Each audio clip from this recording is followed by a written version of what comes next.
Thank you, Jolene. Um, First off, I want to explain my made in pain a little bit. Um, Perhaps a little mental, but it's more about physical pain. We have a carving community, actually around the world, of people that carve mostly with a Dremel, some with knives, and even some with chainsaws.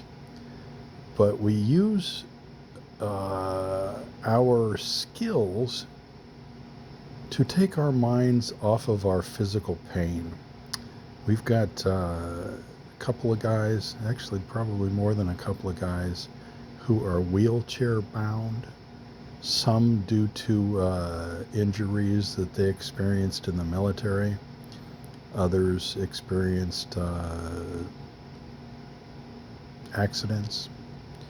We have kind of a leader of our group, the guy that started the whole thing.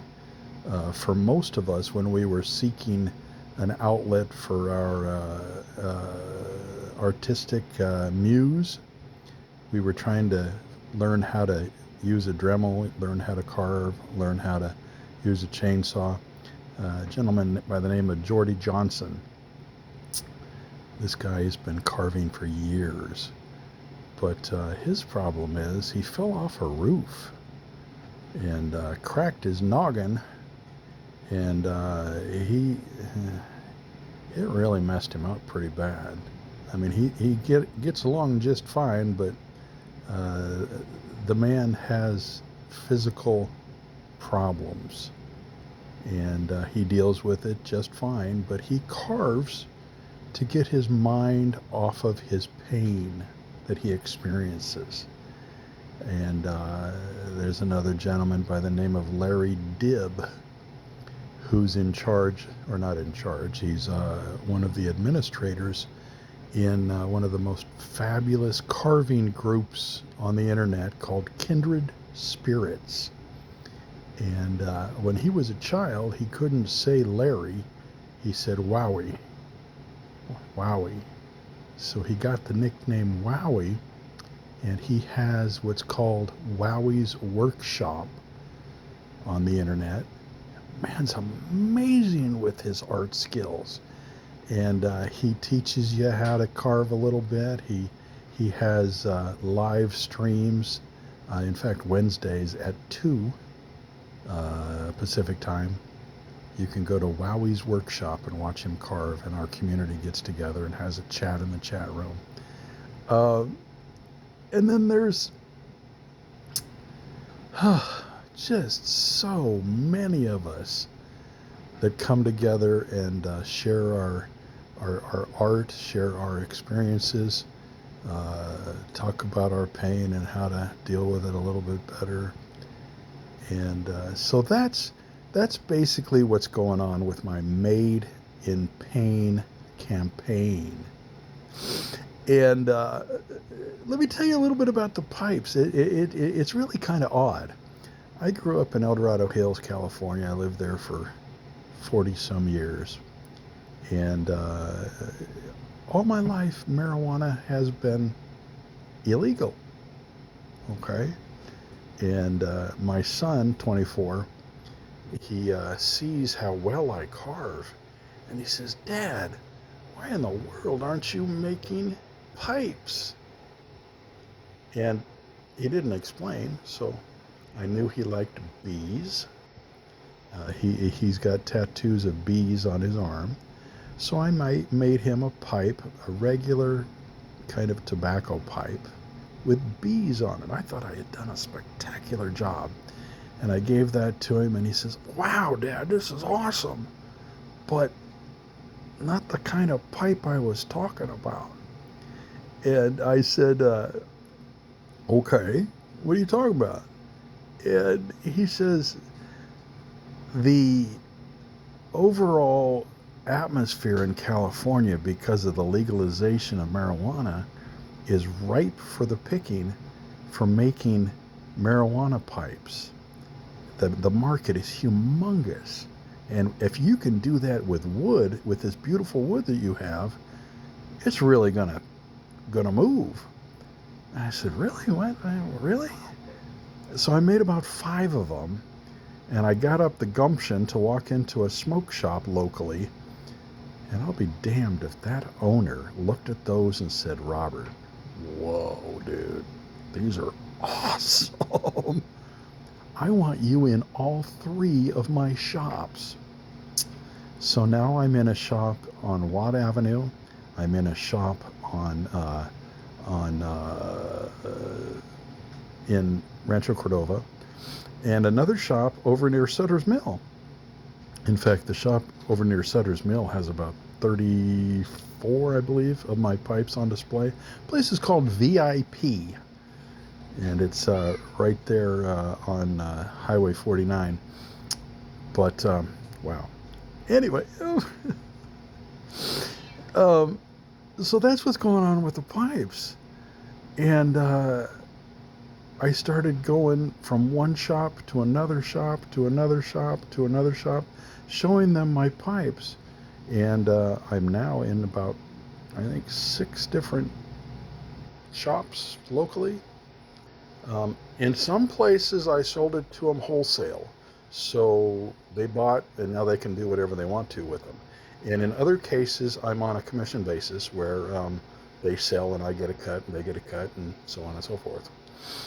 But wow, I mean, what the hell? And then I discovered Jolene. Due to a friend of mine, actually, who lives in Cool. I made her a walking stick probably about a year ago. Made one for her, made one for her husband. I take a walking stick, I take a dowel, and I put paracord on the top of it, and I put a stopper on the bottom so Grandma don't slip.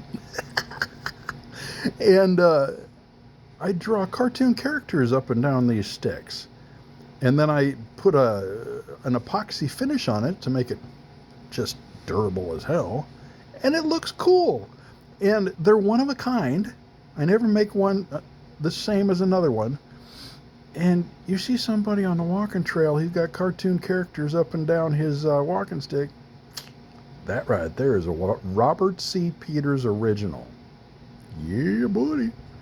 Anyway, she walked into Joe's Empirium in Cool, California, Highway 193 and Highway 49, where they connect, right there. I mean, if you're going to go take a drive in the country, good God, take Highway 49. Stop at a couple of these 49er places that back in the 1800s were gold. Gold. But Cool is amazing. Little bitty place. Got a gas station, got a really good, the pizza joint. Whoa.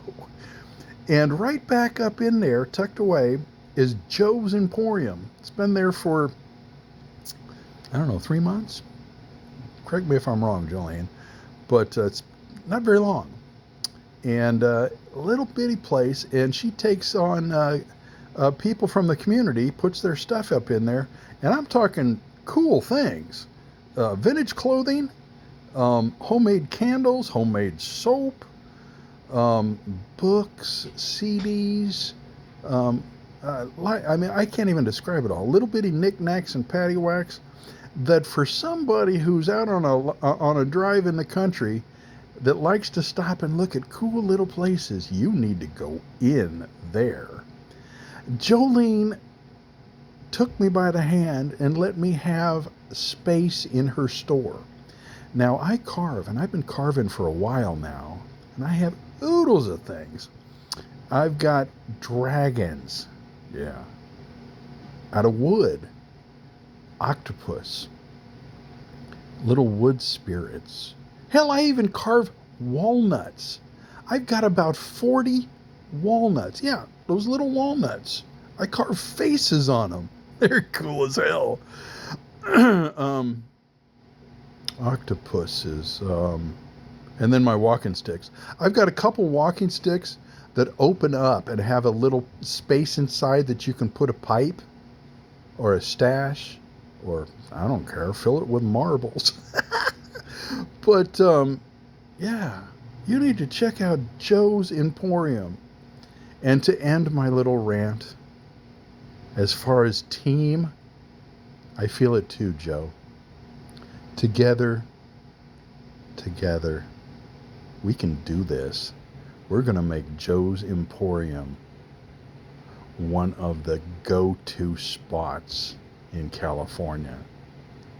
I've got friends all over the world that travel to California. How would you like a friend of mine from Japan to walk through your store? Yeah, buddy, it could happen. I speak Japanese. Koko wa doko watashi wa dare? Boko wa Robato-san. Yo tamadachi desu.